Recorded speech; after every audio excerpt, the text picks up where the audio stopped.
Now, what on earth happened now? Recording has started. Okay, there you are. Welcome to the second class. I sincerely hope that you are going to enjoy this class and that you are going to take more and more ownership of the leadership subject. Apologies about the recording of last week. I don't know what happened. I think you will remember that I was quite confused.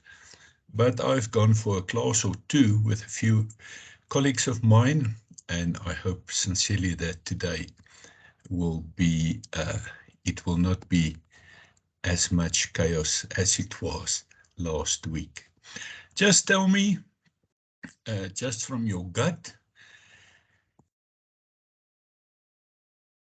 did you get the time to read the few study units? I think the first 5 study units, or what we have discussed last week, or not really, or were you too busy, colleagues? I'm going to put off my camera because I'm enjoying my filter coffee before we start.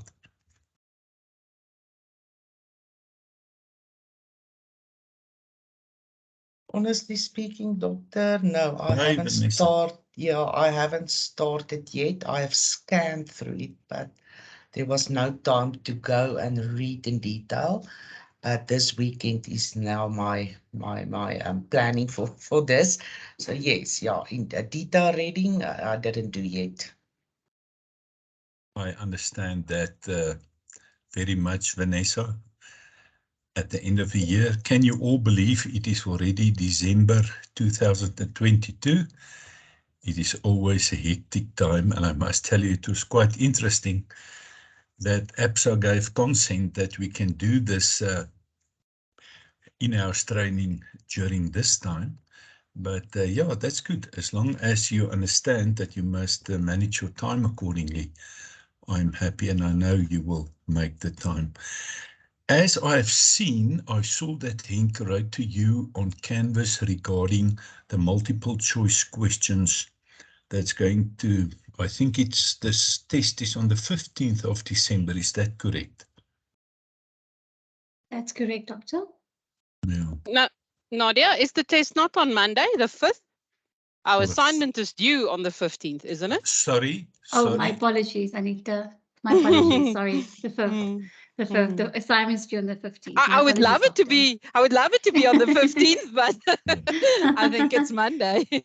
Thank you, Apologies. Anita. Thanks. Apologies from my side.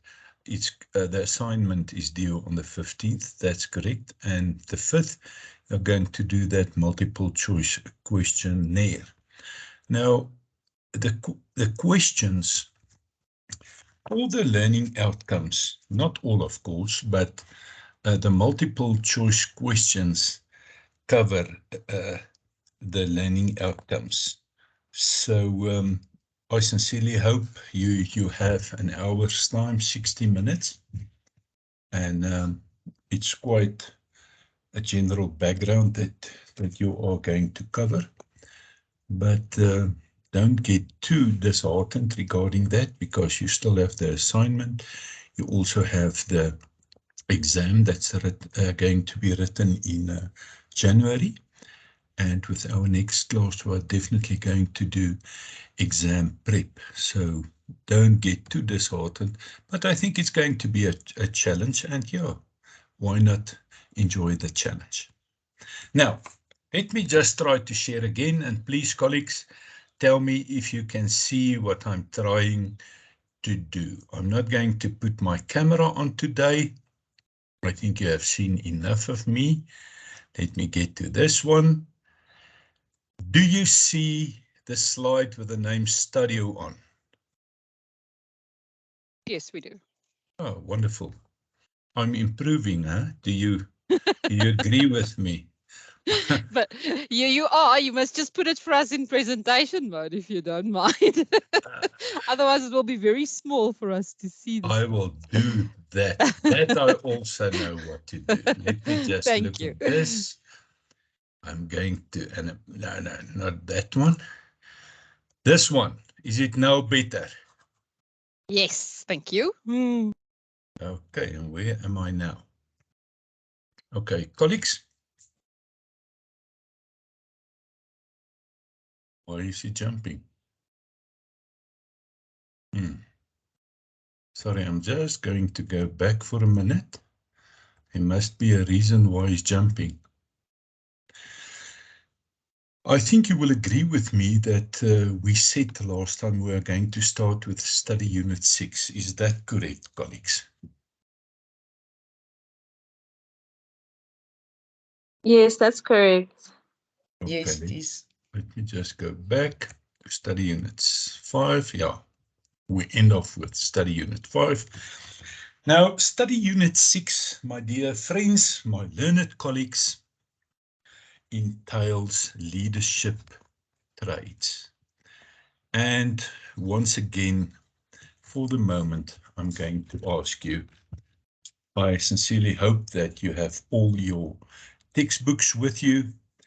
Just page through pages 112 until page 133 to get a macro overview of this chapter and the different traits that leaders need in Africa.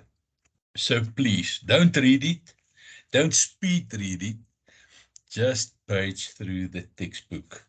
I'm going to give you a minute or two and then just get an idea what's cooking in order for us to proceed. So I'm going to put off my microphone and just page through textbook 112 up to page 133 in order to get that macro overview of this chapter.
I believe you have paged through your textbook and now have a macro overview of this chapter. I want you to read with me on page 116 under general personality traits. Let's just refer to that. Of course, self-confidence, as you can see, warmth, trust, assertiveness. You must stand your ground. Enthusiasm, oh, that's always so important. That's a general personality traits, 1, 2, 3, 4, 5. But I believe that you will agree with me, colleagues, that trust is such an important personality trait to be implemented by a leader. Now let's look at the following trust dimensions that should be implemented by leaders. I'm going to read there. 1, there should be a congruence between behavior and intentions. Leaders have to set the example and do what they are saying. I think it was it General? I see his face in front of me. He said, walk your talk. Ask other people to give feedback to you with regard to your actions. And while I'm reading, encircle the keywords that you would like to remember. Secondly, when your division or organization experiences a problem, focus on solutions and not on blaming people. I think it's so important. I think I've told you the last time. I knew a guy, a friend of mine, who never spoke about the problem. He always referred to problems as challenges. Please don't play the blame game. People is not going to trust you. Then, of course, going alongside with that, honor confidentiality. It must be remembered that once a person violates confidentiality, the reputation of that person is shattered. We all know that by now. And by the way, I understand that President Ramaphosa is going to address the nation. So, yeah, I'm a little bit worried about this address, but let's wait for that. Then, fourthly, a high level of integrity should be maintained. To do what you think is right, no matter what others might think, will build your reputation as someone with integrity. I think integrity is so much needed as a trait, as a characteristic of leaders in Africa and especially in our country, South Africa. Then, that's so true. The next one, always tell the truth. It's much easier to be consistent when you do not have to keep patching up your story to conform to an earlier lie. And then conduct yourself in the way you ask others to conduct themselves. If you urge others to treat work associates fairly, practice fairness yourself.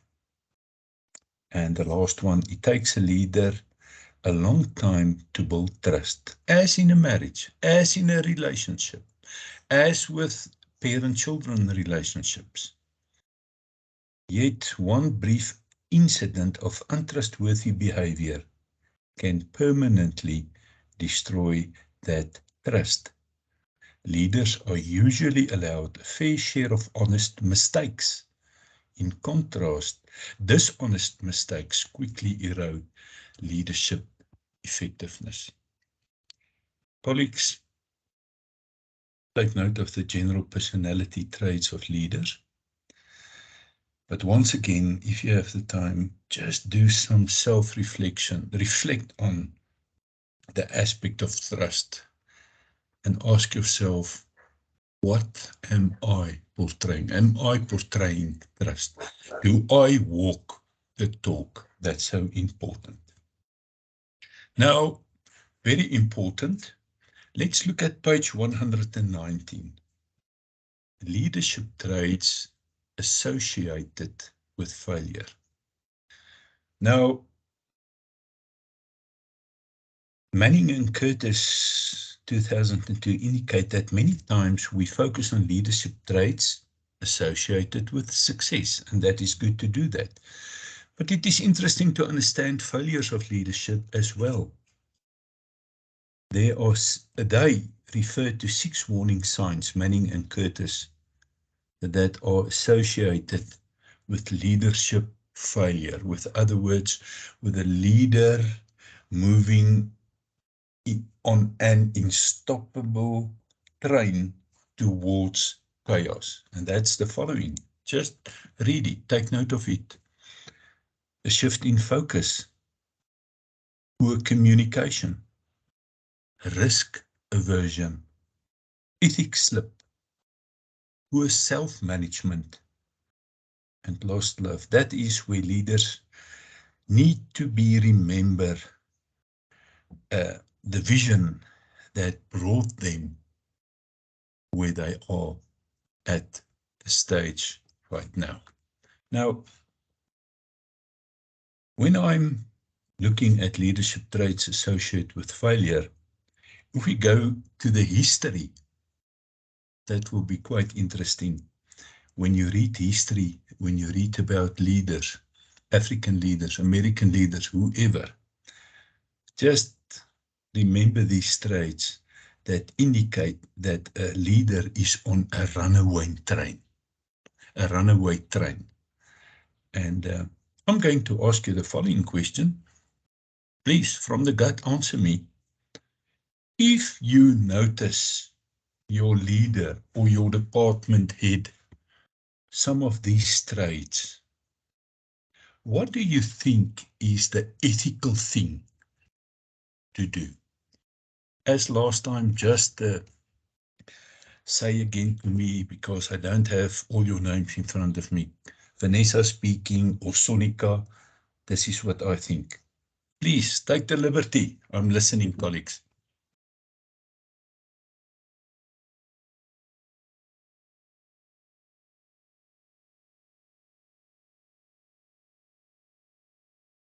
It's Anita. I'll go. So Thanks, look, Anita. in an ideal world, you Yes, obviously would address it, and you would speak up if you see things are going sideways or Yeah. or going to the dogs. I must admit, I work in a great environment where my manager, my leader, is very open to any feedback. So, of course, maybe, he won't always like it, but he welcomes the feedback. He actually asks for feedback, and the same is on our side. He actually interacts with our direct reports to get feedback. So I think that is always the ideal, that you are in a position, or if you are able to speak up and say something. But I know, unfortunately, reality is that everybody is not in a situation like that. Yeah, that's a fact, Anita.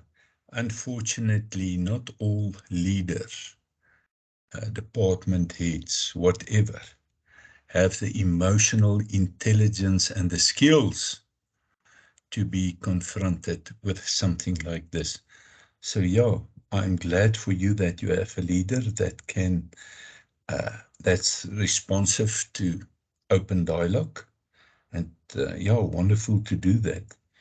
I think what's important is when you try to speak to your leader regarding something sensitive like this situation that we've spoke of, I think there's where the aspect of trust comes in. If that person trusts you, know Anita is a person with integrity.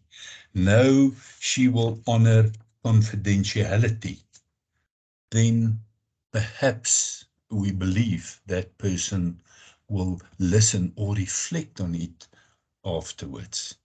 But I know it's difficult. But if we see a runaway train, we must try to intervene, how difficult it is. However, be as it may, let's proceed, colleagues. Thank you. Okay. Now let's see what's cooking now. Aha. There, just what we have discussed.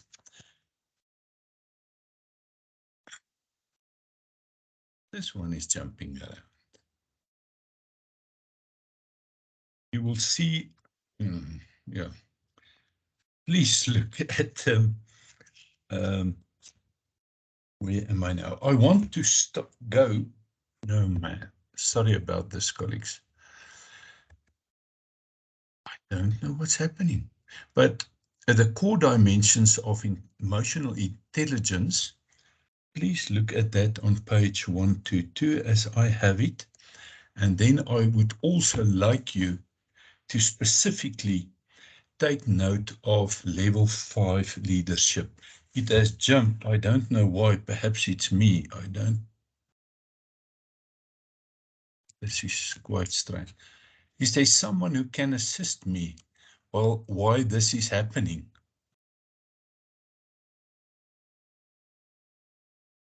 Not sure, but maybe it's then better to not have it in presentation mode, and then you can just click on the side to the specific slide you want to. So if you for this, colleagues. Let if me you try that. do escape, yeah. Okay, there we have it. Thank you very much for that. Yeah, it's not too small, so we can actually see it in this mode. It doesn't matter, and we have the slides in any case. Yeah, thank you very much for that.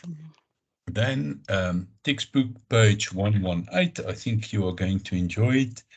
The 5 core dimensions of emotional intelligence and how they link to leadership effectiveness of Coleman. Just go and read about this. Leaders need to have, and why am I now? Why is my picture there?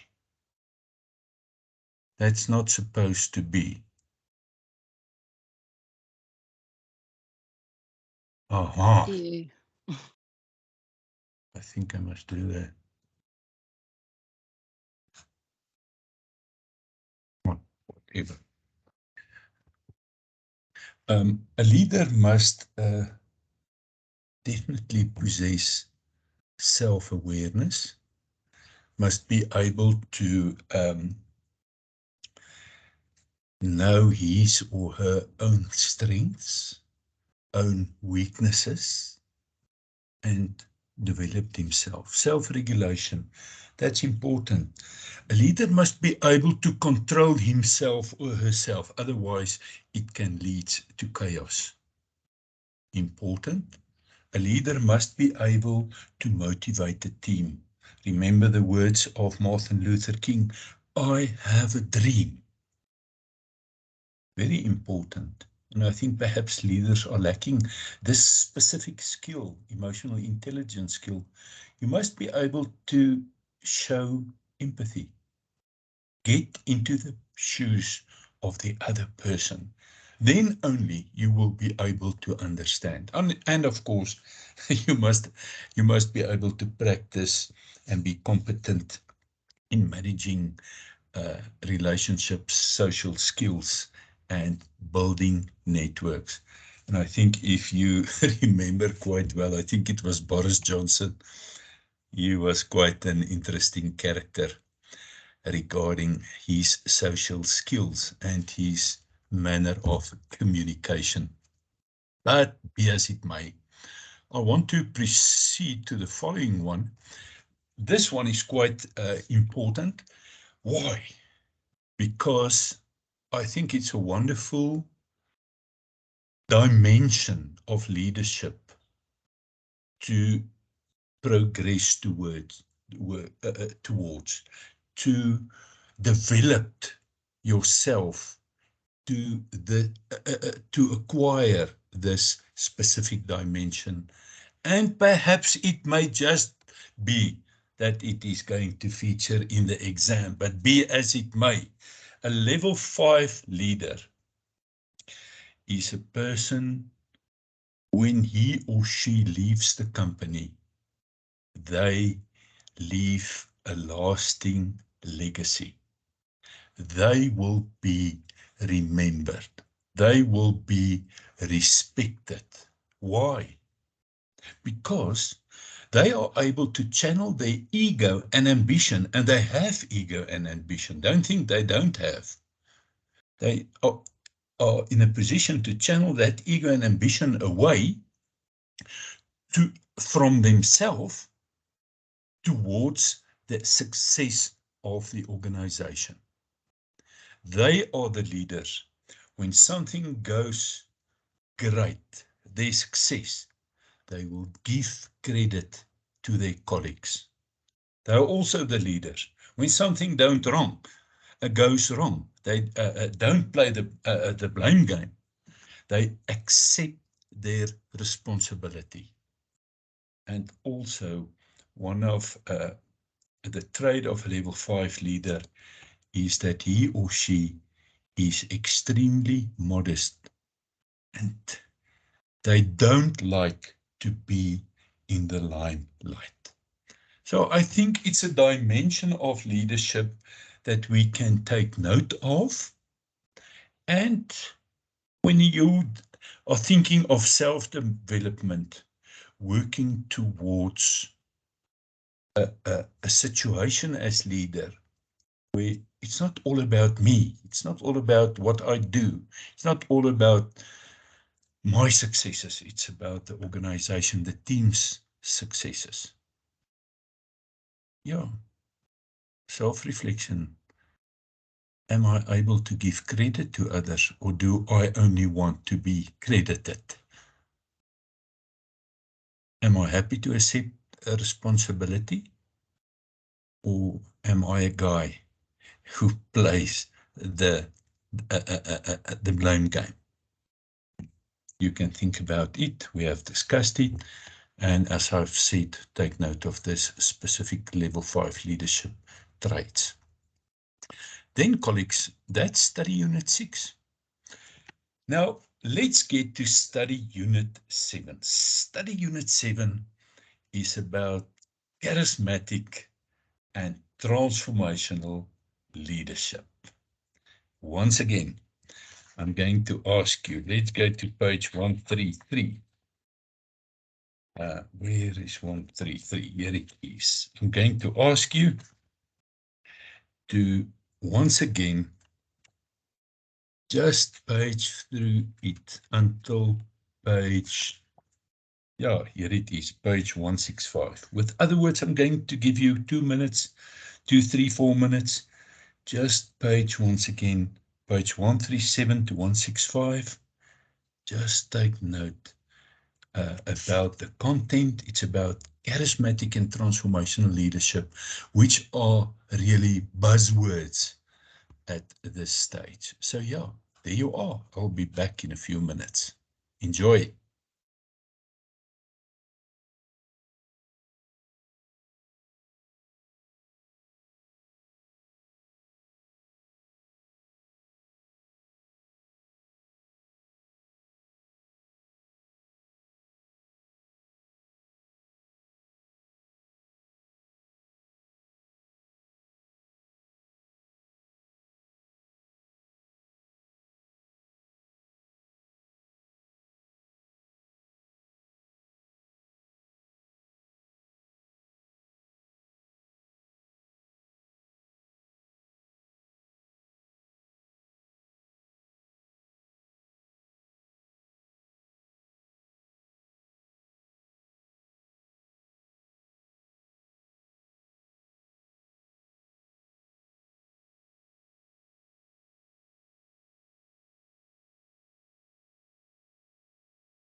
Colleagues, I'm back.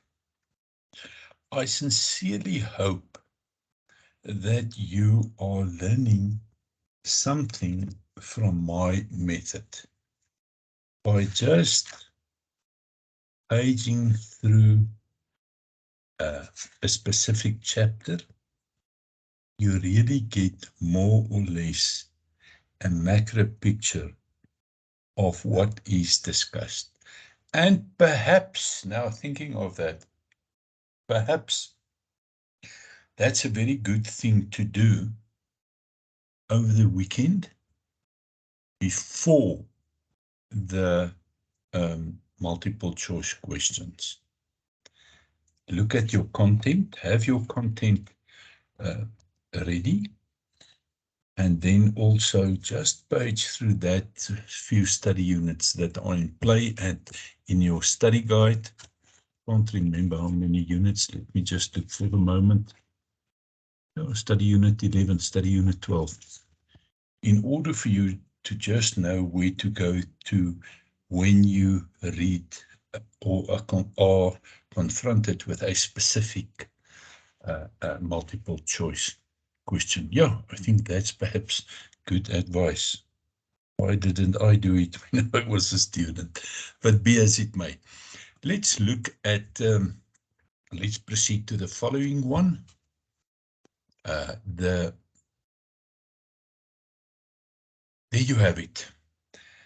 The 5 components of charisma. You can read once again. Charisma is, the word charisma is a Greek word, and it refers to someone who has been given a divine gift. And charismatics are seen as persons with exceptional gifts, gifts of the gap, the gift to stand up and come to the forward and to take the lead where there is a crisis. Charismatics have the ability to sell their vision and solution in situations. And I refer back to Martin Luther King. You must read that. Please, please, you must read that. Perhaps after the exam, but you must read that speech. They attract followers, and the followers buy into the vision, into the solutions that they propose. And they confirm, a charismatic leader confirms his or her giftedness with repeated successes in similar situations or crises.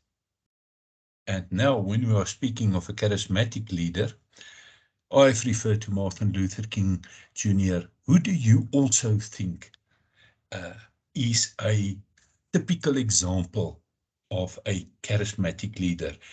Today, part of the history, please take the liberty and share with us.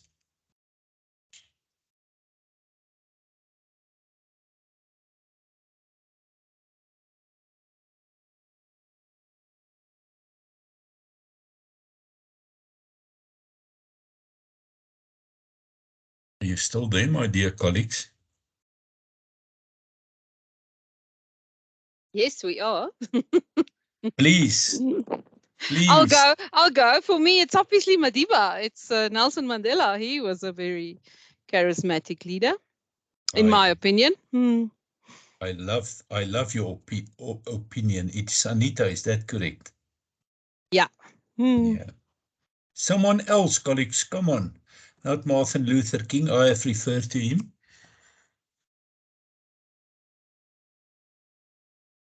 I think, and I don't want to go into his background and his history because I think he was perhaps too charismatic, was a former president of the United States, Bill Clinton. I think he also had quite a charismatic personality. But as I've said, let's not go into his all his gifts and that he possessed. Who else do you think?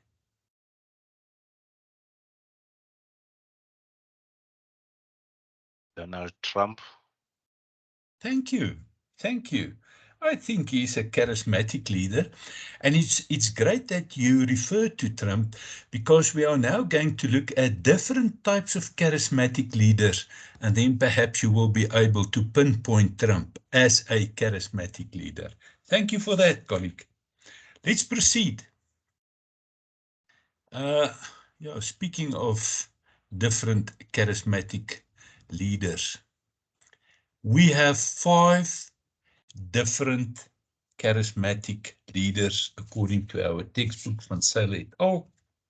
And they are the following: the personalized charismatic leaders, socialized charismatic leaders, office holder leaders, personal charismatic leaders, and divine charismatic leaders. Now, colleagues, you will be confronted with, I think, if I remember correctly, in the multiple choice questions about this, but it's quite straightforward. The personalized charismatic leader is very much a narcissist who focuses on his or her own goals. You will name your own examples. The socialized charismatic leader, they are not narcissists, thank God. They stimulate their followers intellectually, and they have the gift on engaging others into projects. The office holder charismatic leader is actually, the charismatic aspect is a byproduct because that person is put in a certain position. The personal charismatic leaders, they are the natural leaders that we have spoken of. They possess expert influence, and their influence does not depend on the position that they have or the title that they have. And then, of course, there's the divine charismatic leaders, the guys who can stood up and who stood up in crises, the person who rises in a crisis to lead his followers, like Winston Churchill of Great Britain, of England, during the World War. Remember that Churchill was elected as Prime Minister for 3 times in his life. So yeah, that's more or less an example of a divine charismatic leader. And my friend who referred to Donald Trump, I think perhaps you will agree with me, he is perhaps a typical example of a personalized charismatic leader, but you can decide that for yourself. Let's proceed. Now, we're not going to, here I've mentioned that. Read again about the different types of charismatic leaders to be able to answer multiple choice questions in the exam if asked, or in the multiple choice test on the 5th of December. So you are going to be confronted with a few of these. Dankie Christo, jy's te goed vir ons.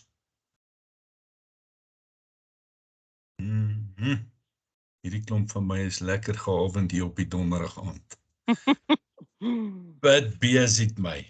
Dankie Dr. Christo. Dankie, dis al wat ek wil weet. Let's proceed, colleagues.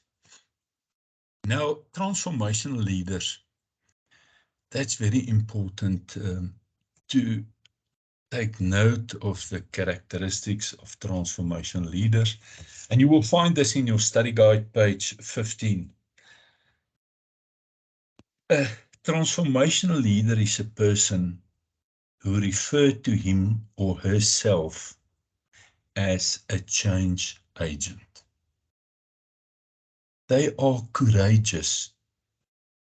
They will stand up against the status quo.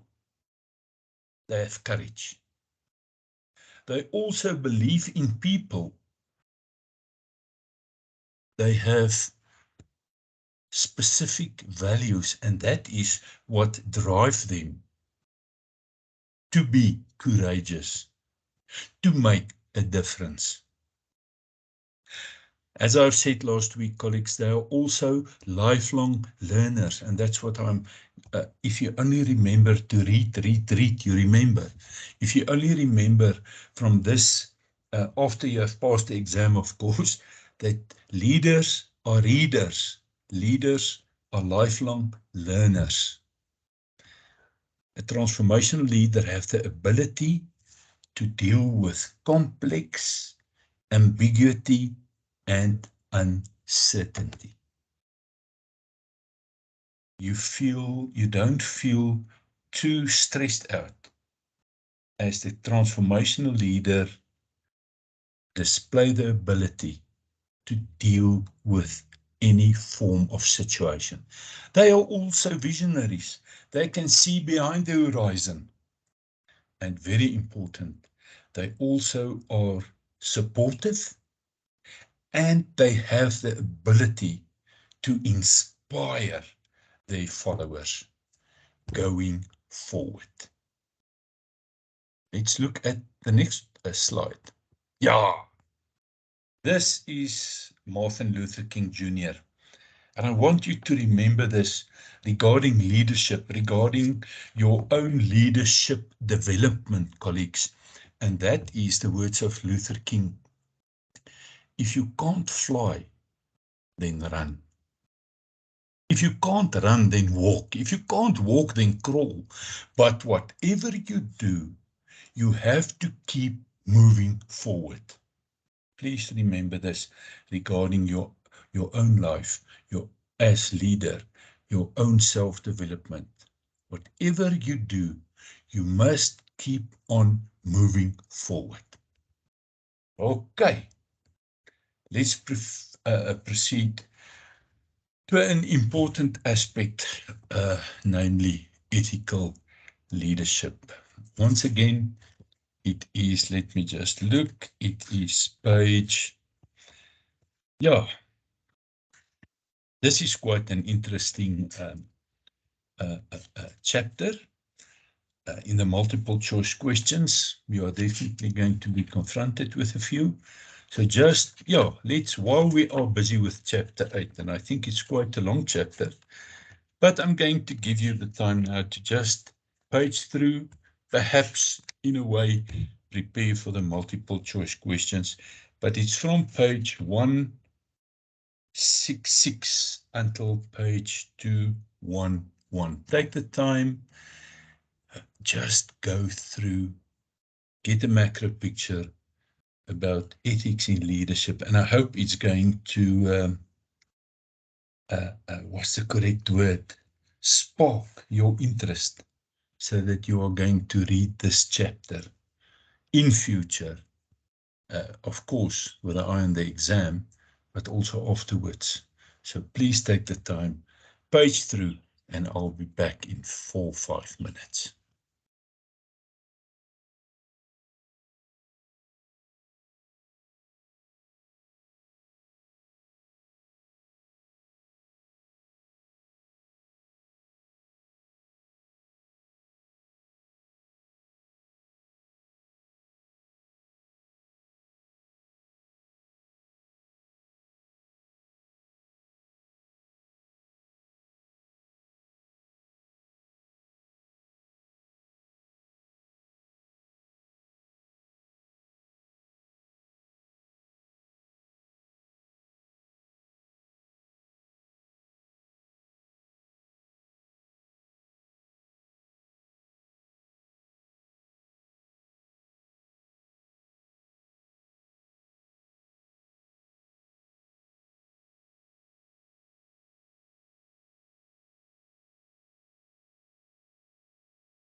Hi, colleagues, I'm back.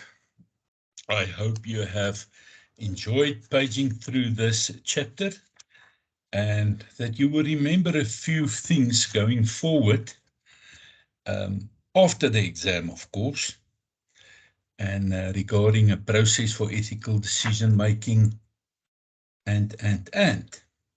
So, yeah, I'm going to focus on a few aspects.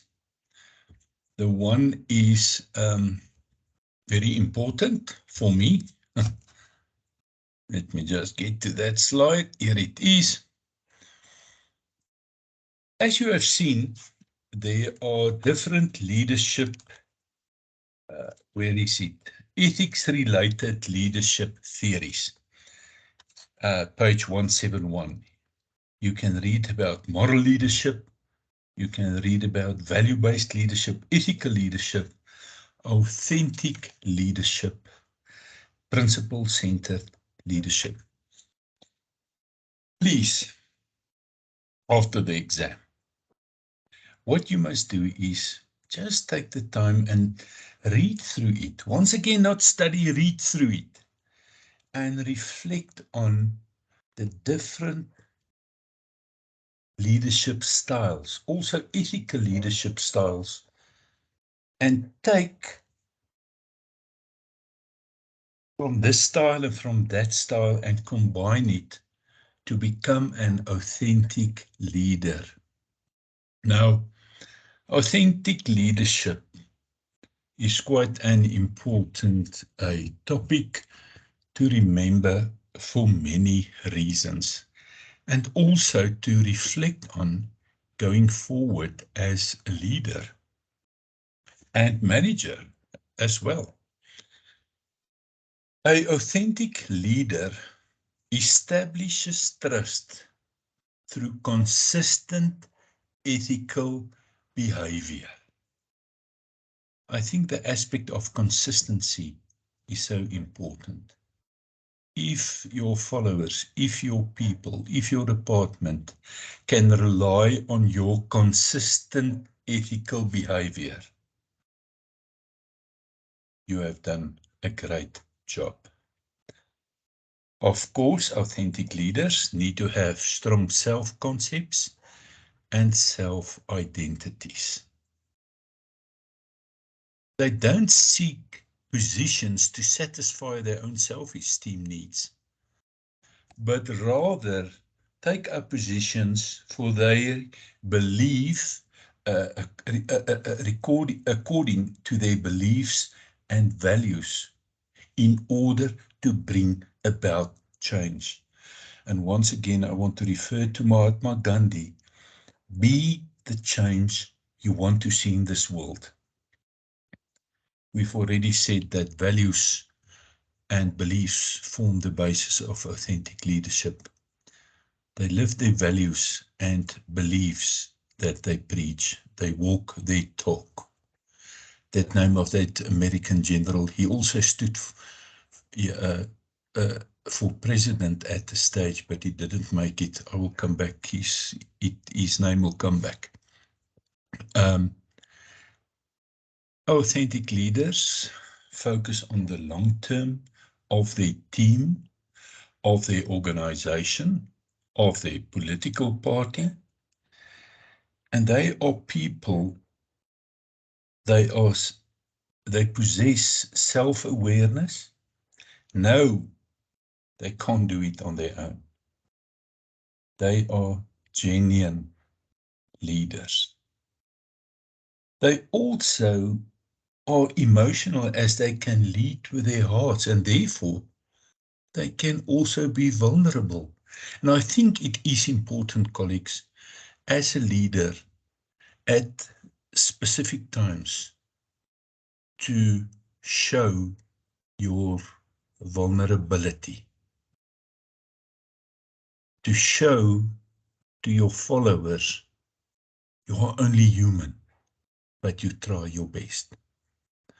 Authentic leaders are driven by intrinsic motives and not ulterior motives. And of course, they are also highly motivated persons. Remember I told you last week, we can't only say Christo is an authentic leader and Anita is a charismatic leader. We have dimensions of authenticity.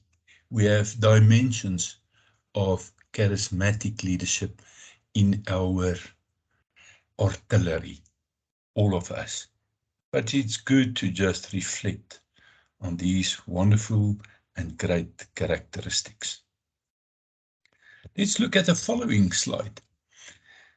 And yeah, this is quite an important topic to take note of for the multiple choice question. And if I remember correctly, I may be wrong, but for the exam as well. But it's very, it is short and sweet. Africa are confronted, as other countries all over the world, of course, and South Africa are confronted with certain ethical leadership dilemmas. One, corruption, bribes, nepotism. The list goes on and on and on. As leaders, as ethical leaders, we must stand up against corruption. We all know the devastating consequences of acts of corruption in our society, in our wonderful country. Poor governance practices, meaning people are not really, they aren't, no, not really, they aren't equipped to be in positions, and therefore they don't follow policies. They don't follow what is needed. They don't follow governance principles. And that's why, especially our municipalities are in a state, the state that they are in. Another ethical leadership dilemma that Africa is facing is the aspect of dictatorial leadership, dictators. You will remember the sad history of Idi Amin. You will remember many African leaders, dictators, alongside with long tenure leadership. That's not good for ethics. That's not good for a functional state. That's not good for the practice of the rule of law. They just ignore it. I think Putin is a dictator, and I think you will agree with me. Then, of course, leaders who confuse political and personal power. Military coups d'etat and military rule. Once again, they don't respect the rule of law. They make their own rules. And we all know by now, colleagues, no one is above the law. And then another ethical dilemma that Africa faces daily, and it's getting more and more to the forefront, and not only in Africa, in Asia, wherever, is gender inequality. Women are seen to be at home, be cooks, look at the children. I must tell you, when I ask questions about women leadership in Africa and the importance thereof, how many male students don't even answer that question? Not that they don't have the knowledge, but they just don't think women do not equal, or not equals to men, to males. And that's very sad. We must work towards a solution so that males in Africa, all over the world, in our country, respect women more and more and more. Let's proceed to the following. Yeah, now we get to workplace unethical behaviors. And there you have it. You need to be able to just define it in one sentence. Bribery, deception, falsification of documents. Wow. Unethical dealings, padding expenses accounts, personal use of organization of government assets. That is all unethical behavior. And what's quite interesting, I have seen it, let me just page to that specific page. Where is it? They spoke about it, Advocate Tuli Madonsela, who I think is really a great ethical leader and someone to look up to. Page 192. Causes of unethical behavior. As leaders, and you are the leaders of tomorrow and the day after, we must work to get solutions to the following causes of unethical behavior. 1, unrealistic business objectives and deadlines. We take short paths. 2, the desire to further one's career, narcissists, egoists. The desire to protect one's livelihood, working in an environment of cynicism or diminished morale, improper training or ignorance about unethical behavior. That is why it is so important, colleagues. Do your organization, okay, your organization will have, do your department have your own rules, code of ethics to counter unethical behavior?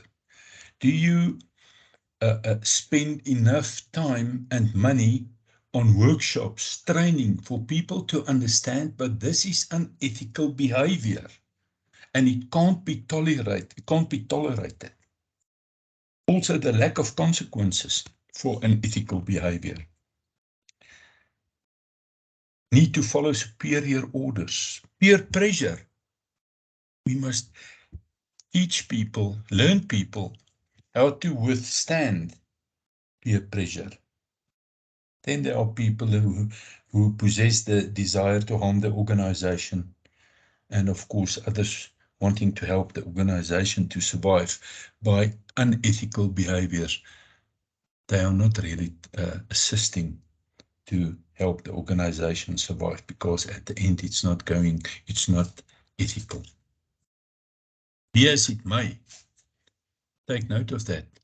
Try to get solutions to these challenges. Then the implementation of a code of ethics. I wish we had the time for you to develop and implement a code of ethics, or just speak about it. Speak about a plan of action that you will follow. But unfortunately, we don't have. So let's look at the 9 steps that need to be addressed to implement a code of ethics in an organization, in a department. And if you don't have a code of ethics, go to your department head, your manager, tell him, I have learned this. Just take note of it. 1, top management, or as I believed in participative decision making, the group must select the values that reflect the priorities of the organization. Secondly, they must draft the material rules to manage ethics. They must establish an ethics committee to assist with all the 9 steps. Here we go back. We are back to the word training. Training and workshops to communicate clarity to the employees regarding the values and the rules that are going to be applied to manage ethics. There must be an ongoing communication channel where information is shared with the employees, so that they don't, so that they can't say, we didn't know about that. And to ask their opinions, for them to voice their concerns. Then we're back to consistency, colleagues. Step 6, enforce the code consistently. You can't enforce the code today and not tomorrow and the week after, then you are strict and rigid once again. That's not consistent. 7, you must be able to measure and audit the effectiveness of the implementation of the code of ethics in your organization and measure whether it is working or not. Then you go back to the drawing board, you review, you refine this code of ethics. But once again, not only top management, no, not at all. Also employees who want to be part of the successful implementation of a code of ethics, employees who want to be agents of change. And then, of course, it is important for any organization or department or whatever to launch the code of ethics publicly so that everybody can see and understand and take note of the fact that a code of ethics has been developed and it consists of the following values. Remember that when you start your own business, perhaps in the future, remember it's important to implement the code of ethics. It also gives clarity. It gives surety to your employees. Now, this is quite an important. I think you will tell me, yeah, Christo, everything is important. But this one is important for me for many reasons. The leader, one of the responsibilities of a leader, manager, department head, whatever, is to indicate to his or her followers/employees that ethics are a priority in their environment. Now, how do we do that? 1,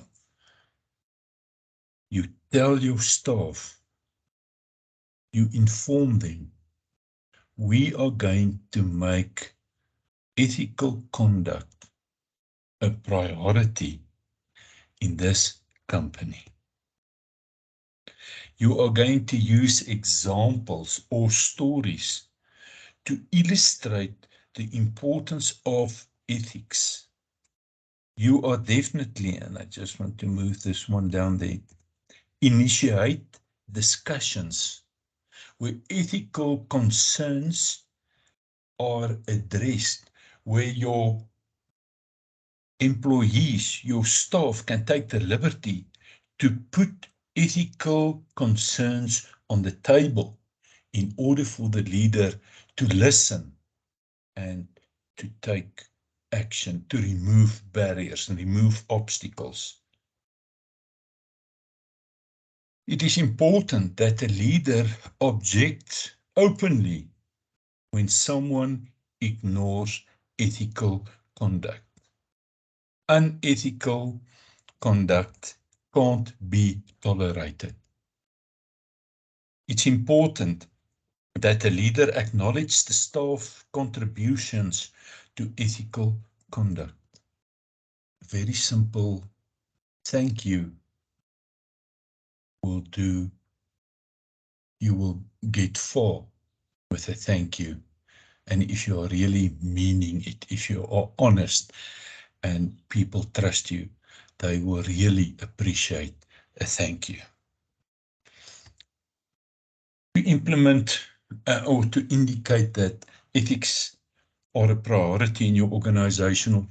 It's important to tell you when you have information sessions, when you have discussions, to inform your staff regarding specific expectations for ethical conduct.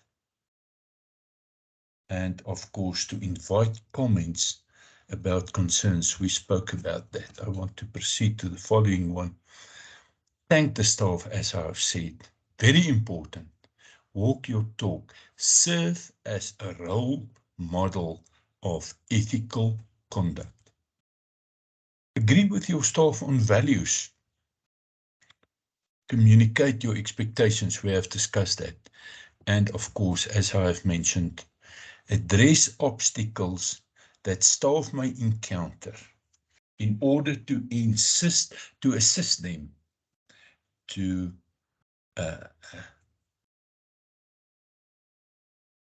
ethical conduct in the workplace. That communication channel needs to be open, but most important, the leader influences his people. When you are a role model who can be trusted, your people, your staff, your followers will become the same as who you are. Remember this for future references. Remember this for the multiple choice exam. Remember to focus on this with an eye on the exam during January. Let's proceed to study. Oh no, we're still busy with ethical leadership. I'm going to ask you some homework. Read, just want to make this, sorry, while I'm busy doing this, I want you to, sorry, I'm a male, I can only focus on one thing at this stage. There you have it. At home, just read study guide pages 18 to 20 about the principal sources, ethics in the workplace. You will see page 18, study guide. According to Jones, George and Hill 2000, an organization code of ethics derives from three principal sources in the environment, namely social ethics, professional ethics, and individual ethics of the organization's top managers. Read that page. It is good to take note of the three principal sources from which a code of ethics derives. Now, while we're speaking of ethical leadership, or to be an ethical leader, manager, whatever, I think you will enjoy this funny. The manager is talking to Beresford and he's telling him, your ideas are outstanding, Beresford. I am glad I thought of them. I believe that you agree with me. This is unethical conduct, par excellence, par excellence. And please remember the dimension of level 5 leadership. Give credit to the Beresfords.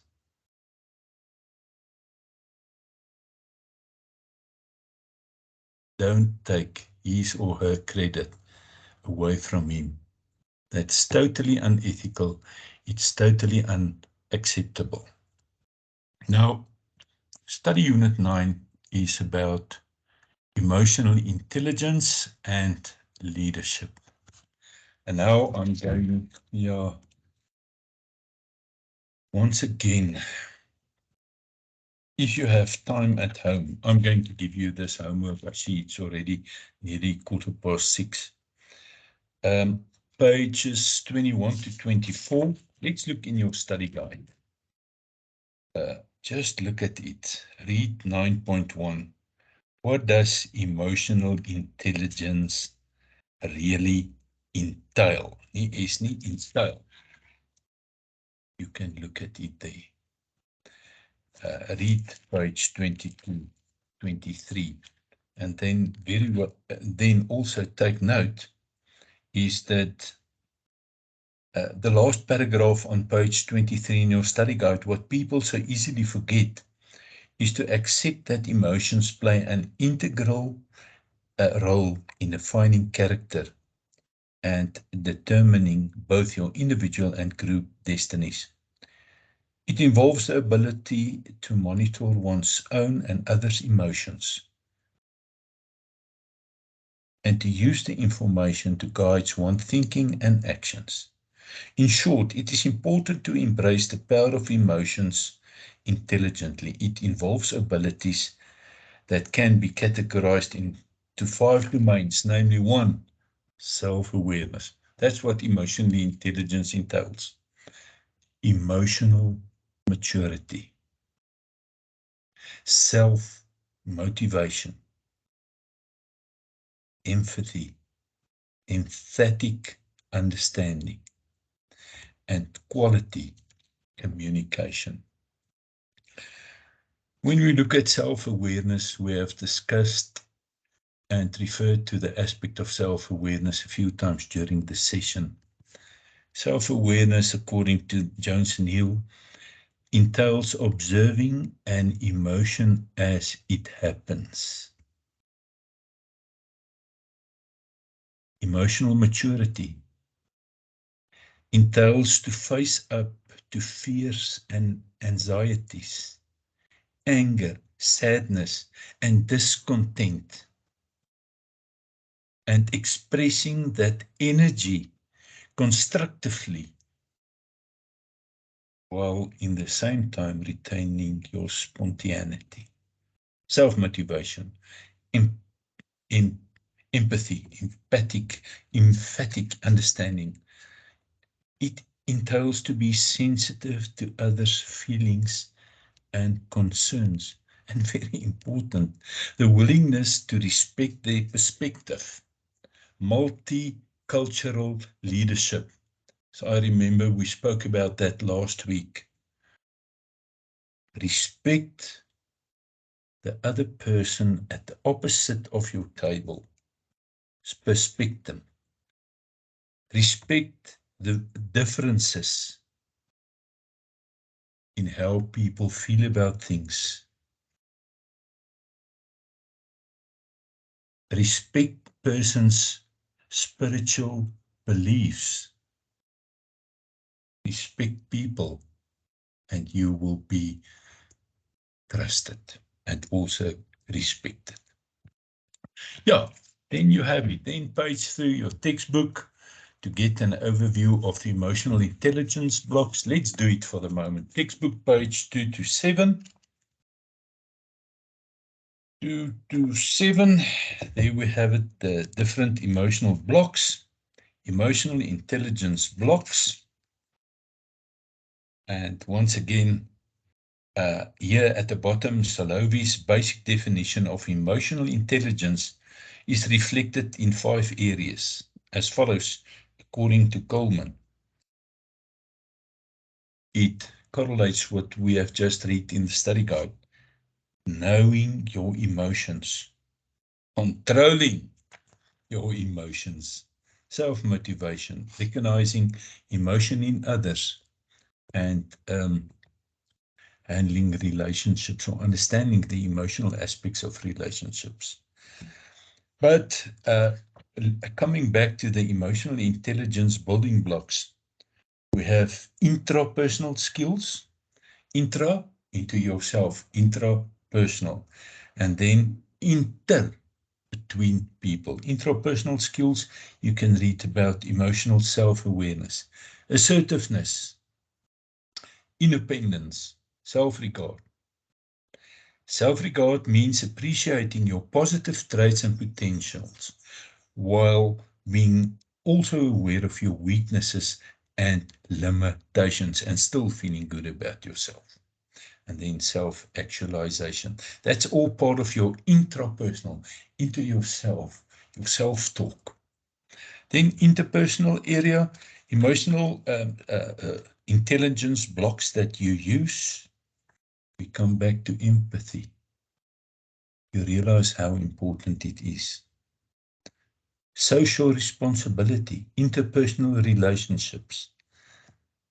You can take the time to read about it. You will enjoy this. Just take note of this at the moment. Then it's important, the skills of emotional intelligence, textbook page 216. There you have it. Once again, to show an awareness of your own emotional state. Embrace the days when you are not emotionally strong, because you know it will get better. You must be skilled in discerning others' emotions based on cues. If a person is sitting with his hands over his eyes, I wish I could show you, then you know something is wrong. A good leader understands body languages and cues. Emotional intelligence involves that you are skilled in using the vocabulary of emotion and expression to be sensitive towards. How can I help you? Dr. Max of Amsterdam, you remember that. It involves that you possess the capacity to show empathy and sympathy. We spoke about the body language and to enter into emotional relationships and self-efficacy. Then study unit 10 out of 11 study units. It's about leadership, power, and influence. Once again, I'm going to ask you, take your textbook, and for the moment, just it's a short one. It's actually study chapter 11. I think what we are going to do is you can go and page this at home. I want to refer you to chapter 10 as well. It's short and sweet, 20 pages, but if you have time, it is so important. And you all know I did my PhD with inter alia, the topic servant leadership. Define servant leadership. You want to serve people in order for them to become the optimum that they can become. Look at the characteristics of a servant leader, and also the servant leadership characteristics so much needed in the African context. But the leadership, power, and influence, if I look at the contents, table of contents, you can look at leadership, power, and influence in the African context. Defining power and influence, leadership and power, sources of power, the outcomes of applied leadership power. You can read about that. Leadership and the effective application of influencing tactics. And take the time to read about it. As you can see, power is the probable rate and amount of influence that a person possesses. In the political and business environment, it is defined as the possession of capabilities and or resources that can influence outcomes. And then there are the different sources of power that leaders possess. Just take note of it. Read this once again. Be able, and if you look at the sources of power, you will be able to define it in one sentence in order to answer multiple choice questions. A leader possesses power due to his position. It can be legitimate. He has been appointed. President Ramaphosa has been appointed as President of South Africa. Reward, coercive power. information power. That's quite important for me. Colleagues, remember, I don't really want to go into the aspect of power games, but we all know about power games. And power games, office politics office politics go hand in hand. And I think it's important that you realize, one, not to get involved in office politics. But I hope, and I sincerely believe, and I'm going to motivate you tonight, to share your knowledge with all your team members. Empower the persons around you. That's a great trait of a leader, a servant leader, a level 5 leader, an authentic leader, a charismatic leader, and transformational leadership, whatever. Empower your people. How do you empower people? Inter alia, with knowledge management, information to assist them to develop in their positions, in their roles as leaders. And take the time to read about this. I think it will be quite interesting topics for you to understand. Then, of course, study unit 11. It's chapter 12 in your textbook. You can just page through it. I'm not going to do it now. It's about team leadership, how to be a leader of a team, how to motivate your team. You're going to look at Tuckman's theory. Let's go to page 305. That's quite interesting for me. I think you all know by now Tuckman's theory. It is when a team gets together for a specific purpose. There are certain stages that they are going to go through. And I have seen it so many times in practice. And remember that as a team leader. You will see page 305 and especially 307, there is a figure. There's 5 stages that all teams go through to become high performance teams.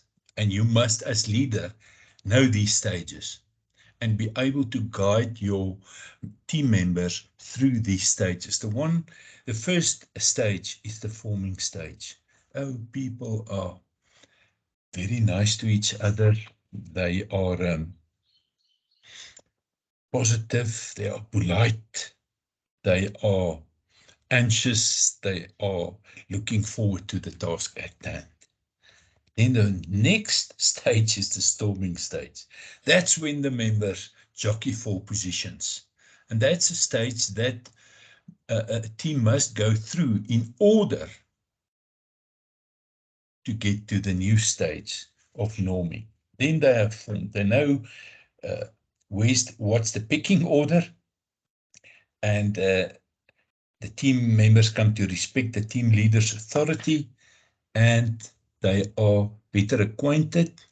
They start socializing, and they ask another for help and provide constructive criticism. They are developing a strong commitment, and the team leaders see to good progress towards the following stage, which is very important, and that's the performing stage, where everyone know who they are, what their position is in the team, what their role is. They have clarity on that. They have direction where to they are going, and you must guide them through that. And they are working as an engine together. And then the last one is adjourning. That's the last when a project has been successfully completed. The team breaks up, and important, I would like to put a 6th stage there, and it's important. And I see they have mentioned it here. It is very important as leader also, and as team, to celebrate your victories. Take time, celebrate. Colleagues, and that's guidelines that a leader may use to build effective teams. Let me just run through it before I I stop for the moment. This study guide, page 28 to 31, important topic to remember for future references, for the multiple choice questions, for the exam. How do you build an effective team? You seek your employees, your team members' input. You establish performance standards. You select your team members according to skills. You set down clear rules of ethical behavior. You move from boss to coach. You set, not set a few immediate performance orientated, let me just do this once. Tasks and goals. You challenge them. You use the power of positive feedback. Very important. You give them information. There you have. Shoot for the right team size. Choose people who like teamwork. Train, cross-train. Encourage social support and provide the necessary material support. And there you have it. Enhance Teams Performance, textbook page 307. And that is to enhance your team's performance. You must be able as leader to articulate a vision. I have a dream, and motivate your team members to participate, to buy into that vision. You must set directional goals. You must develop cohesiveness in the team, keeping in mind that stages that the team goes through according to Tuckman. Feedback on performance. And feedback is also an art. Do it with sensitivity. Do feedback with the aim to empower the person who is not up to standard, so that he or she also is positive after the feedback session. Managing conflict in your team, and the most important, empower your people, develop your people, your team members, via training, via workshops, via open conversations. And colleagues, yeah, I think you will enjoy this one regarding teamwork. The lady is telling them they are thinking, how can they, it's about change management. And I think you will enjoy this one regarding change management. The lady is telling, what if we don't change at all and something magical just happens? Or the guy is telling the other guy, don't be silly, the staff loves that we bought in a change management consultant. And as you can see, that's not the situation. Very important, change management. Go and read about it. It's important. I want to look here. Yeah. Let me just see, what I'm going to do. Yeah, I'm now rushing and that's not correct. What I will do, and I will write it down, colleagues, when we meet again, and I think it's the 12th of January, I'm going to just discuss study unit 12, and then I'm going to look at the exam prep. So there you are. Thank you very much. I was talking most of the time. I don't like it. I wish next time when we see each other, it's going to be in a class situation where I can get feedback from you, where I can ask your input. We had to rush through this, but I believe that you have more or less a good idea of the macro picture of Leadership 400, and that you will be able to prepare accordingly. Are there perhaps at this stage, before we go offline, any questions from your side? Sorry, Doctor, it's Mike speaking. Just one question. Yes, Mike. In terms of the test we're going to be doing on Monday the 5th, Yes, it's open at 6 o'clock in the morning and it closes at midnight. Am I correct? that's correct. All right, perfect. And then we've got that hour window period in which to do it in between That's correct, the Mike. 6 and midnight. Will we get our results like we did on the online test with Mopox straight away once it's done? Yep, you are going to get it. Once you are finished, you will get it. It Perfect. is electronically marked. Correct. Thank you, Doctor. Mike, don't get disheartened if you don't get to all the answers. Remember, there's still the assignment and the exam. But see it as a challenge, why not? And especially when you use the table of content, as I've indicated today, just page through that so that you have more or less an idea where to go to. No Any problem. other Thank you, questions, Doctor. colleagues? So, Doctor, it's Anita. So just when you say that, it means it's an open book test, no? Yeah, of course. Okay, just checking. No, Okay, it's cool. an open book at this So it's stage. not. But remember, the exam is not going to be an open book. Yeah. Is this going to be proctorio? Are we gonna? Do we do the whole proctorio thing on the test or not? Say again, I don't understand. That where they monitor it. I don't think so. If it's an open book, I suppose not. The No. proctorio. We Okay. are not going to use that. Okay. So yeah, you know now what the situation is. We're not going to do that. All right, cool. Thank you. Any other questions, colleagues? Hi, Doc. It's Nosy here. Yes. I just want to find out, do you perhaps know how much the exam weighs versus the online test and the assignment? As far as I understand, the multiple choice questions count 30 marks and the assignment 70 marks, 70% of your year mark. And then the other, the exam 50% or 60%. More, yeah, 50 or 60. I know there was a discussion and there's a revision in the policy, but yeah, do I answer your question? So at the end, what I'm telling you is that the multiple choice questions and the outcome of it is not as important as there's still the assignment and the exam that counts more than the multiple choice questions at the end. Okay, thank you, Doc. I'm answered. Pleasure. Anything else, colleagues? Now let me get, for a moment, let me just, I think it went better tonight with everything. Do you agree? Yes, Doctor. Ek dink so. Waar is ek nou? Ja. Daar is hy. Kom ek wil net so vinnig, daar sien julle my weer, my ou mooi gesiggie. I must tell you once again, thank you very much. Nadia, oh yes, there's a thumbs up. Thanks for that. I really enjoyed the session, yeah. And good luck with your multiple choice questions test on Monday. And then good luck with the preparation. Once again, read. And please don't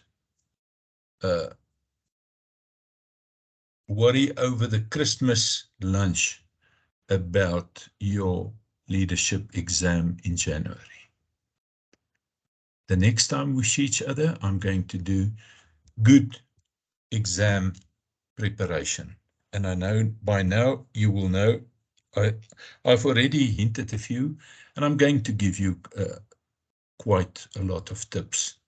And then you must just study that topics for the exam. So there you are. Don't be anxious, don't get too stressed out. Also take time to spend with your loved ones over the festive season. Thank you, Doctor. Anything else, dear colleagues, my learned colleagues? It doesn't seem so. Enjoy your evening. Thank you for your time, especially on a Thursday evening. And may you all have a blessed festive season and share all the good of the festive season with your loved ones. And we will see each other in the new year, and may you all have a wonderful and prosperous and academically sound 2023. Enjoy your evening. Thank you. Thank you, doctor. Thank you. Bye-bye. Thanks, Thank you. doctor. Thank you. Bye, Bye. everyone. Bye-bye, colleagues. Bye. Thank you, doctor. Bye-bye. Thank you. Bye. Thanks. Bye.